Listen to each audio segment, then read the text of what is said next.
गील भइल अटवा की मोट भइल रोटिया हो मार खइली।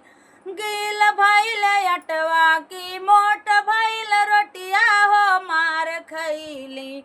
सखी बेलनन के मार ससुरवा में, सखी बेलनन के मार ससुरवा में। सासु मोरी मारई ससुर ललकारई बलम हमरा। सासु मोरी मारई ससुर ललकारई बलम हमरा। हमके लुंगी में छुपावई बलम हमरा।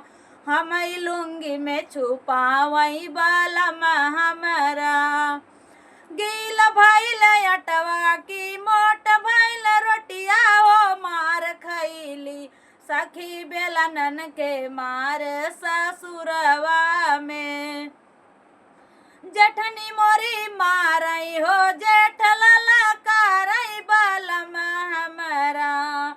जेठनी मोरी मारई हो जेठ ललकारई बलम हमरा।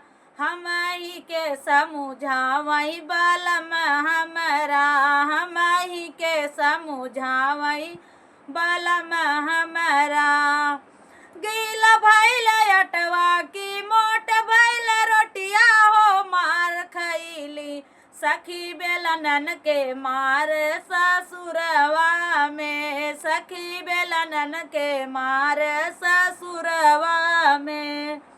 ननद मोर मारई देवर ललकारई बलम हमरा।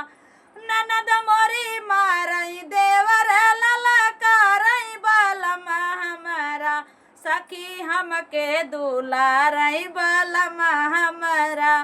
सखी हमके दुलारई बलम